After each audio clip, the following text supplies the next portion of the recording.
eu estou só propondo a pergunta. A ideia da apresentação trazer o que eu pretendo fazer no meu doutorado. Eu vou compartilhar a tela aqui e a gente conversa melhor.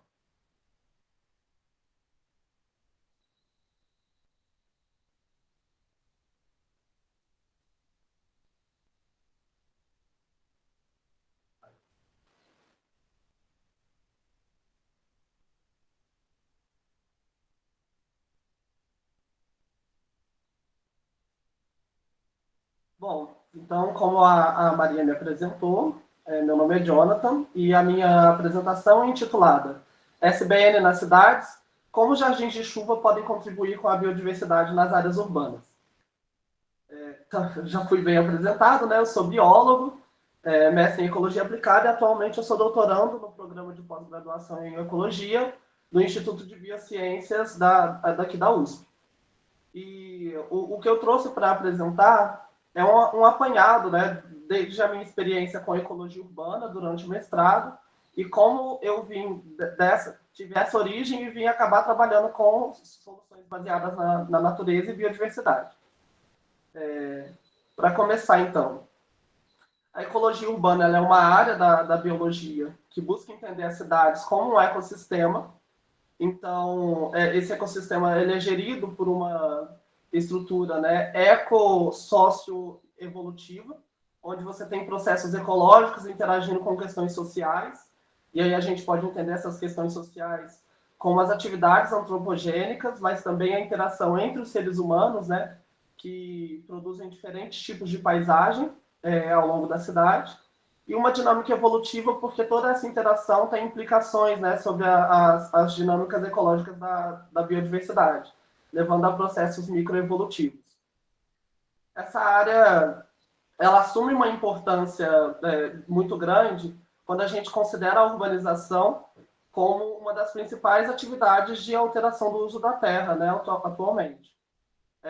Ela tem a previsão de ocupar até 5% da superfície do planeta até o ano de 2030 e de abrigar 70% da população mundial até o ano de 2050. E o avanço dessas áreas, seja o avanço físico mesmo pela expansão das áreas urbanas, ou pela promoção das atividades, né, promoção e atividade e concentração das atividades promotoras de poluição, a gente acaba levando à degradação de ecossistemas nativos. E o que eu estudei no meu mestrado foi justamente isso, tentando avaliar o efeito da urbanização sobre a comunidade vegetal, buscando entender quais são os impactos desse tipo de uso da terra sobre a determinação de traços funcionais de espécies espontâneas. E a intensa alteração das características desses ambientes nativos ela leva a processos de homogeneização taxonômica e funcional.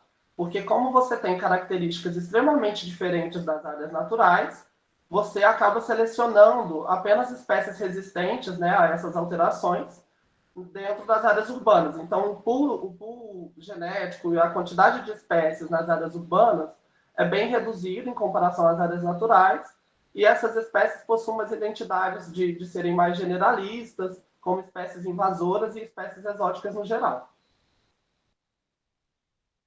Em contraposição a essa ideia, né, do impacto da urbanização sobre as áreas naturais, é importante frisar que existe uma dependência extrema das áreas urbanas pelas estruturas naturais. Isso seja para o bem-estar humano, e aqui a gente introduz o conceito de serviços ecossistêmicos, né, que são aqueles três serviços de provisão, associados àquilo que a gente retira da natureza, do que seria matéria-prima, né, desde alimento até matéria-prima para outros tipos de atividade, como a indústria, serviços de regulação, seria como regulação climática, a purificação da água, né, e do ar, e serviços culturais, que estão associados à forma com que a gente se relaciona com o meio ambiente e à necessidade que a gente tem desses espaços para melhor qualidade de vida. Mas essas estruturas naturais, elas também têm uma importância intrínseca, né, ao funcionamento do ecossistema. E aí ligada à ciclagem de nutrientes, os ciclos de energia e matéria, que são imprescindíveis para um ecossistema funcionar como tal.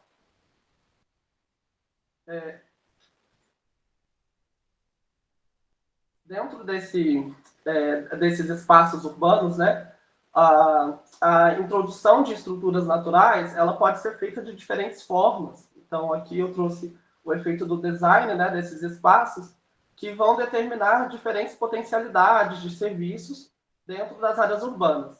A gente pode ter grandes áreas, tipo parques, né, que fornecem uma gama de serviços ecossistêmicos, que são voltados a problemas específicos, mas também temos os potenciais de áreas pequenas, né, que demonstram grande importância também em diversas outras áreas dentro da cidade, e tem sido estudada também como áreas potenciais para melhoria da qualidade de vida, como mostra esse estudo aqui do Cirino et al. Em 2022, que menciona a importância de pequenas áreas na melhoria da qualidade de vida, assim, em relação a problemas de saúde específicos. Sejam grandes áreas ou pequenas áreas, que aí a gente pode associar dificuldades de serem implantadas, né? É muito difícil você implantar um parque em cada bairro da cidade, mas você consegue ter pequenas estruturas. Tudo isso perpassa pelo planejamento urbano, né? E se você considera o planejamento urbano sustentável, a instalação dessas estruturas ao longo da cidade vão atender questões sustentáveis e problemas específicos. E nisso a gente chega nas soluções baseadas na natureza, no âmbito urbano. E aqui eu trouxe o que a Maria acabou de apresentar como definição, só que eu acho válido não só repetir, mas frisar que dentro do conceito de soluções baseadas na natureza, a gente tem esse questionamento, né, essa demanda de lidar com os benefícios da biodiversidade. Então, a própria definição das soluções baseadas na natureza aborda a importância da biodiversidade para a sustentabilidade. E aí, nesse sentido, eu procurei resumir, né, de uma maneira bem grosseira, a interação da SBN para a provisão de serviços ecossistêmicos, para a gente tentar encaixar em algum lugar dessa cadeia onde a biodiversidade seria interpretada. No geral, a gente pode entender que a SBN surge em resposta a um problema, buscando promover a maior quantidade de serviço ecossistêmico, que, por ser uma solução baseada na natureza, trata-se de um processo natural que ajudaria aí na manutenção desses espaços. Como exemplo, aqui nessas figurinhas, a gente tem problemas no manejo de águas, né, como enchentes, e a presença de jardins de chuva como uma solução baseada na natureza, que eu estou falando muito superficialmente, a gente vai aprofundar um pouco mais logo à frente. Mas a presença de jardins de chuva auxiliando, então, aumentando a infiltração de água no solo e associada à purificação dessa água, né, para ser reposta nos mananciais. E aí, nesse link entre SBN e serviços ecossistêmicos, a gente pode encaixar a biodiversidade, que dentro de áreas urbanas pode ser lida como um indicador de qualidade ambiental, onde ambientes mais estáveis, né, mais saudáveis, teriam maior quantidade de biodiversidade, tanto por ter a capacidade, né, de abrigar maior quantidade de espécies, mas também porque essas espécies se autorregulariam, então seria um sistema de certa forma, mais sustentável. E a gente observa que a relação entre biodiversidade e serviços ecossistêmicos, ela tem uma proporcionalidade, né? Não necessariamente uma proporcionalidade, mas uma relação positiva, porque você pode ter acesso a serviços ecossistêmicos com baixas taxas de biodiversidade, mas o incremento de biodiversidade pode aumentar não só o número de serviços ecossistêmicos associados a essas áreas, mas também a intensidade desses serviços.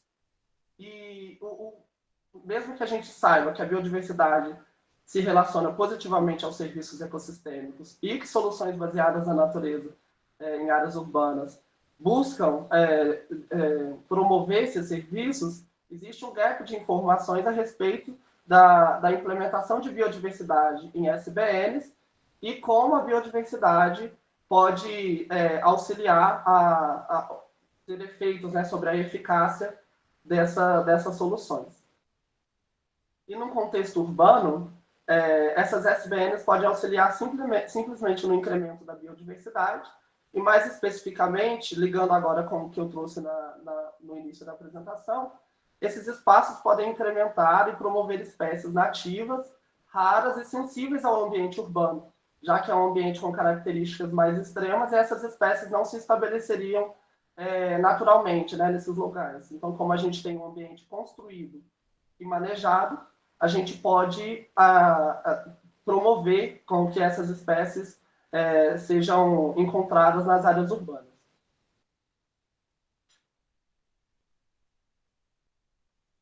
Bom, partindo disso agora para o que eu trago como objeto de estudo, eu queria trazer, antes de introduzir jardins de chuva, a importância dos jardins nas áreas urbanas em relação à biodiversidade.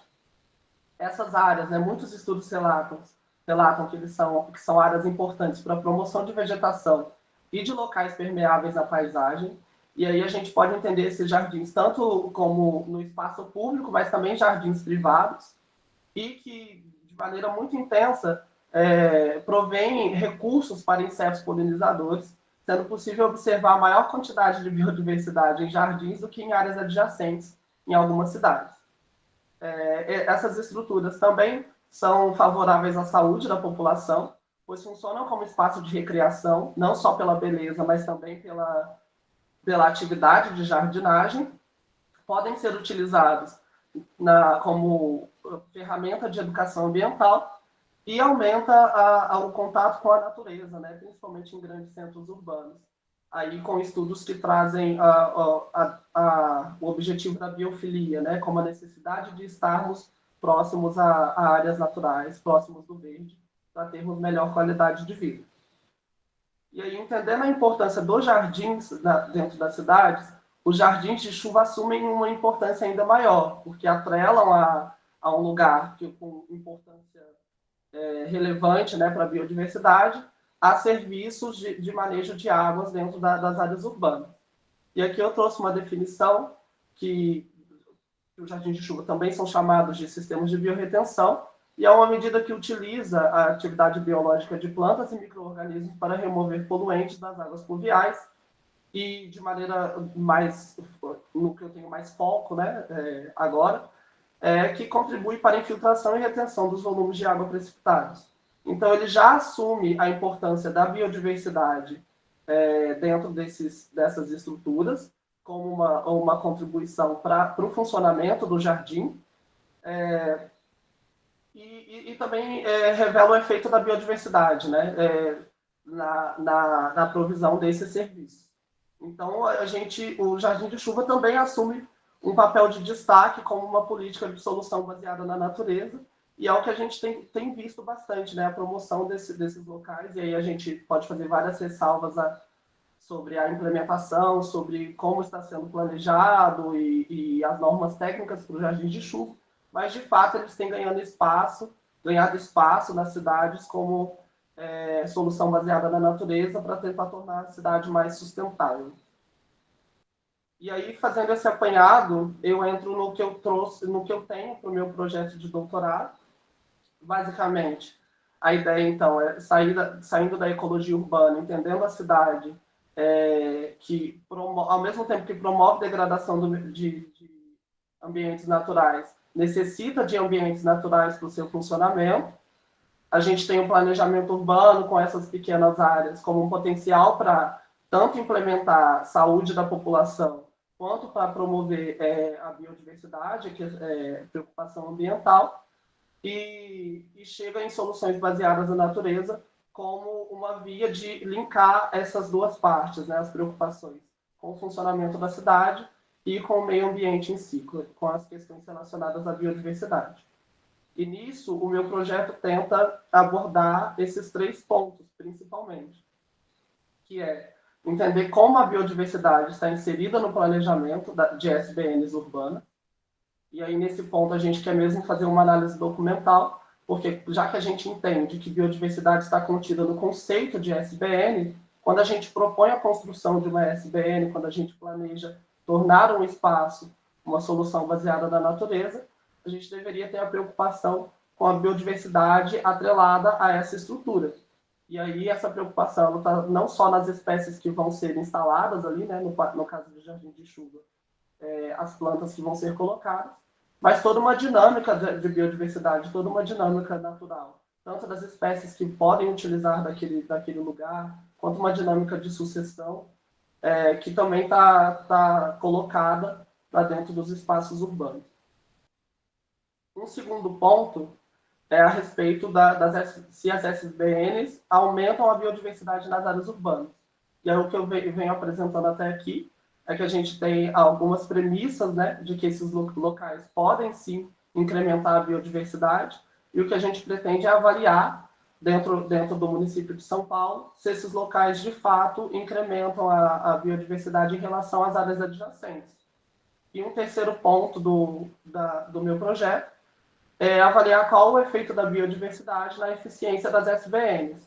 A gente também tem premissas de que o uso da biodiversidade vai influenciar na eficiência dessas estruturas, mas a gente não tem dados claros, né, que mostrem qual é esse efeito no funcionamento dos jardins de chuva.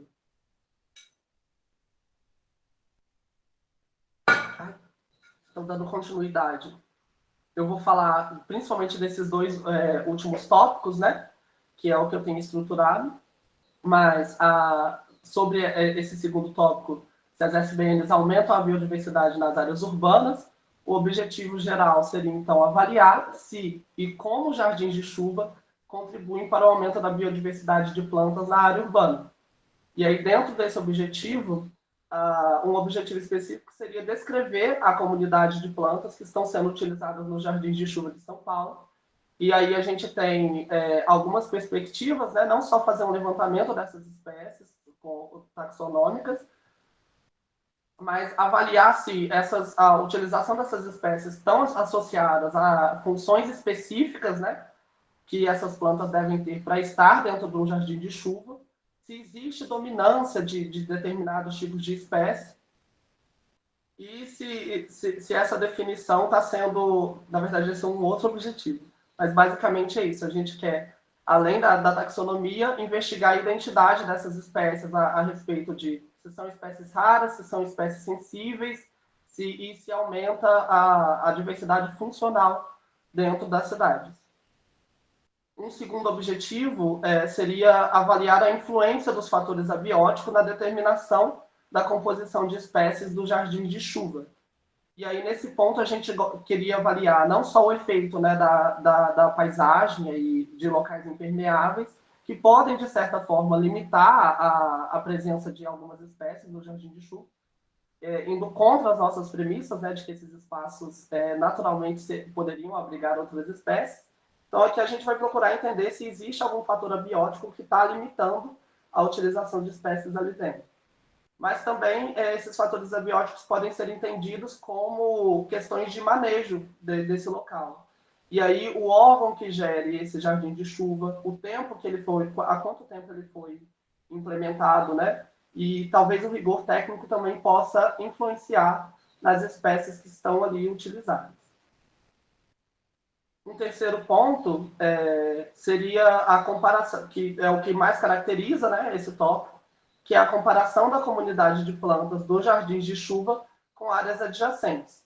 E aí a nossa ideia é realmente avaliar se a presença do jardim de chuva traz espécies diferentes, né, para dentro da cidade, daquilo que está sendo utilizado no seu entorno. E aí eu vou mostrar agora como que a gente pretende fazer isso. E eu só quero fazer um adendo que eu estou mostrando aqui tudo para plantas, que é o que a gente já tem melhor definido. Mas, recentemente, nosso objetivo é adicionar também essa avaliação para insetos polinizadores. Então, a gente vai ter uma informação maior sobre biodiversidade, que vai dizer não só sobre as diferenças, né, entre áreas com jardim de chuva e sem, mas dizer da situação desse grupo, né, que é tão importante para o funcionamento da nossa economia e para o funcionamento de processos ecológicos em si. E aqui, como uma metodologia, esse esquema é bem simples. Eu utilizei aqui esse mapa, que é do texto do artigo que a Maria publicou, né? Que é o levantamento das células de biorretenção no município de São Paulo. E a nossa ideia é trabalhar com cada uma dessas células, determinando no entorno delas uma área de amostragem de 100 metros para a amostragem da vegetação. Aqui nessa representação a gente tem em vermelho o jardim de chuva, que a gente vai avaliar as espécies que estão inseridas. e, de acordo com o mapeamento da cobertura do solo, né, por vegetação, disponibilizado pela Secretaria do Verde, a gente vai aleatorizar algumas 5 parcelas de 1 metro quadrado para amostragem de vegetação adjacente, para fazer essa comparação, né, do que está dentro com o que está fora. A gente vai amostrar principalmente a vegetação herbácea e arbustiva, que é o que a gente vai utilizar como condicionante para aleatorizar as amostras, porque os jardins de chuva são compostos principalmente por esse tipo de vegetação. Mas a gente vai avaliar as árvores, se estiverem dentro do jardim de chuva, elas vão ser amostradas. E das áreas adjacentes, nós vamos utilizar as parcelas como o ponto central do método do ponto quadrante. E a partir dele, a gente vai mostrar 4 árvores mais próximas desse ponto para dizer sobre a comunidade de árvores desses locais. Acho que aqui a gente tem um mapeamento, né, do jardim de chuva. Essa aproximação seria para exemplificar um jardim de chuva que está em vermelho. Essas bolinhas em laranja são as parcelas aleatorizadas sobre essa área rosa claro, que seria então a cobertura por herbáceas e arbustivas. E aqui, desse quadradinho, a gente tem um zoom para o que seria a metodologia do ponto quadrante, para a amostragem de árvores, onde a bolinha laranja continua sendo o local de amostragem da vegetação aleatorizada, e esses losangos em amarelo seriam as árvores amostradas por estarem mais próximas, né? Uma em cada quadrante. Dando continuidade, esse aqui é algo que eu quis trazer porque eu acredito que é o que a gente vai poder discutir bastante, que é algo que eu não tenho costume de trabalhar e que eu tenho me dedicado.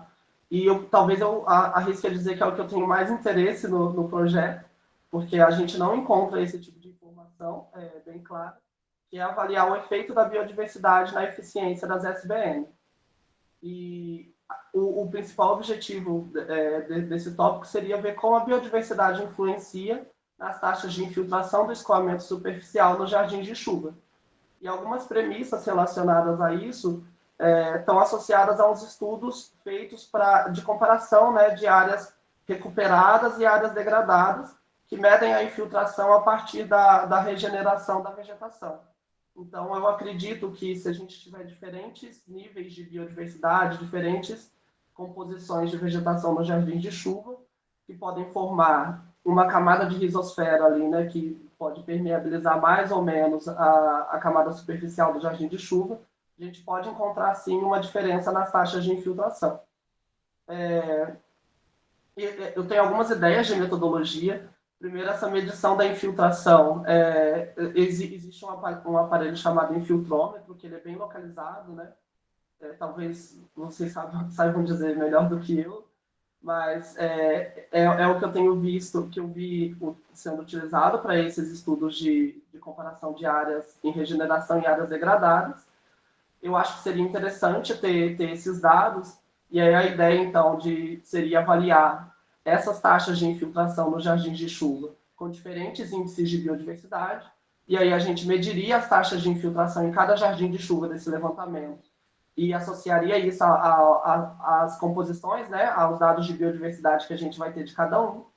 Mas a gente também tem em mente de fazer testes da eficiência de infiltração com diferentes composições de vegetação.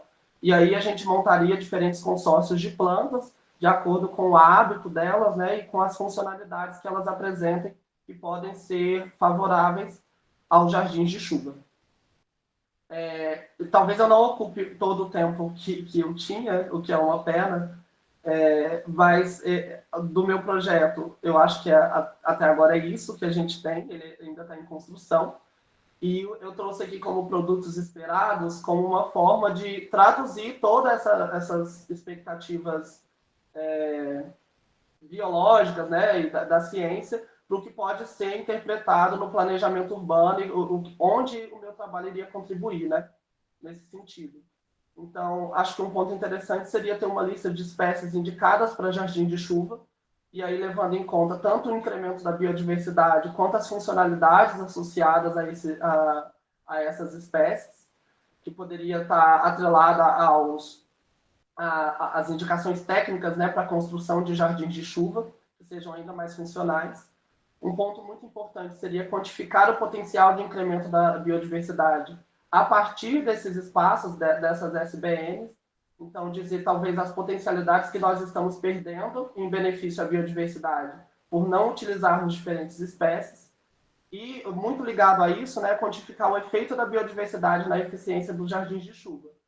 E aí seria não só dizer que nós estamos perdendo por não utilizarmos todas as espécies, mas dizer que a gente está perdendo em eficiência, né? Esses locais poderiam ser ainda mais eficazes para determinado problema quando a gente utiliza esse diferente pool de biodiversidade, diferentes pools de espécies.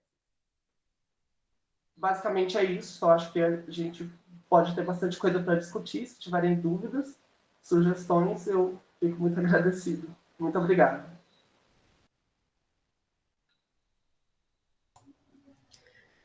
Jonathan,